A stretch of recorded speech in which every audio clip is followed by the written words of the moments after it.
Ayan, iba na naman tawag ko, 'di ba? Ngayon, ituturo ko naman yung kung paano ko ginawa yung opener ko o yung basta yung nilalagay 'di ba sa unahan ng YouTube channel nyo.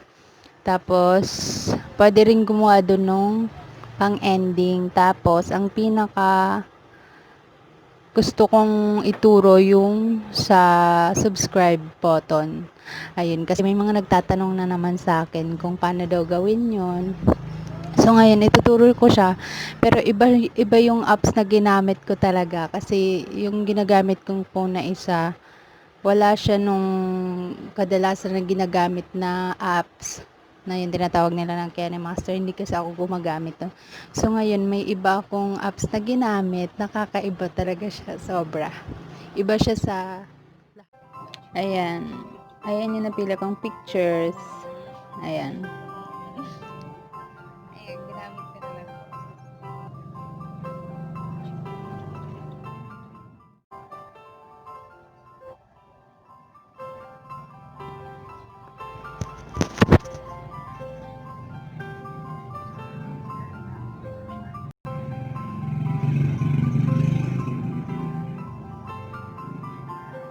Tapos next, maglalagay na tayo ng subscribe button. Or, pwede rin, effect muna. So, maglagay tayo ng transition. Halimbawa, zoom muna.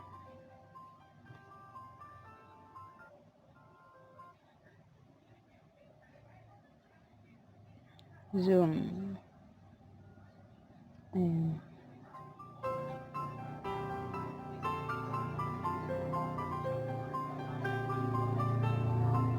Ano kaya? Split na lang. 2, 3, 4, 6. Virtual. Smooth. Or countdown. Ayan. And then, mag-switch on. Ayan. And then,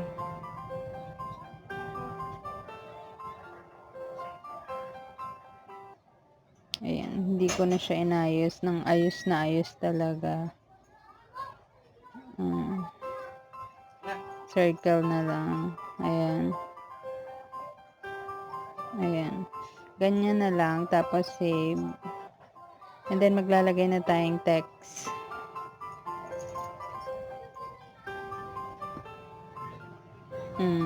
Hindi pala text muna.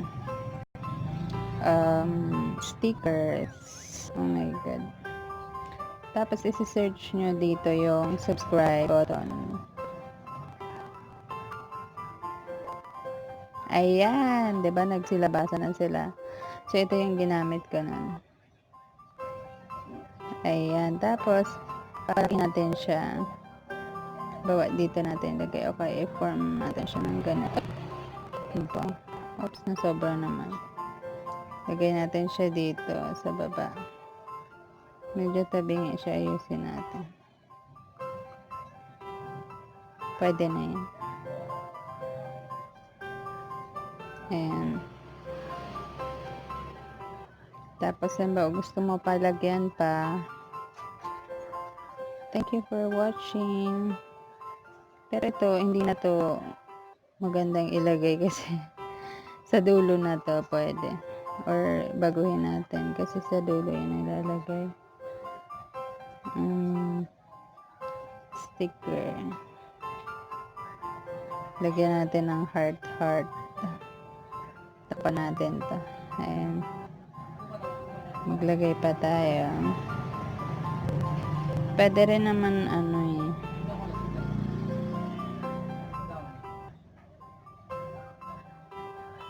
Ayan, madami siya. Lagyan natin ng share. Ayan. Tapos, ano siya, pwede nyo ilagay kung, ayan. Pwede nyo siyang mausog-usog, ganun. Damihan na natin kung gusto nyo. Ayan, smash the like, oh. Ayan, tapos ang gagawin mo lang is, ayan, ina-next mo na siya. Ayan.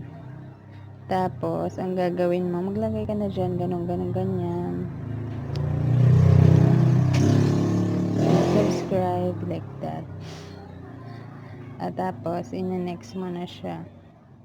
Pag pinost mo na siya, tas automatic, kung nakalagay sa phone mo na automatic yung videos, nilalagay mo na automatic na siya na nagsisave sa gallery mo. Tapos dun mo na siya kukunin. Tapos syempre mag-edit ka na, 'di ba? Tapos ano mo siya, dudugtong-dugtong mo na. Tapos dun mo na ilagay siya sa unahan. Ayun. So, ganun lang siya, guys.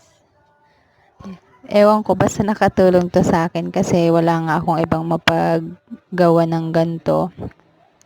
Kaya dito ko siya naisip gawin. Ayun. Tapos mabilis. Hindi mahirap gawin.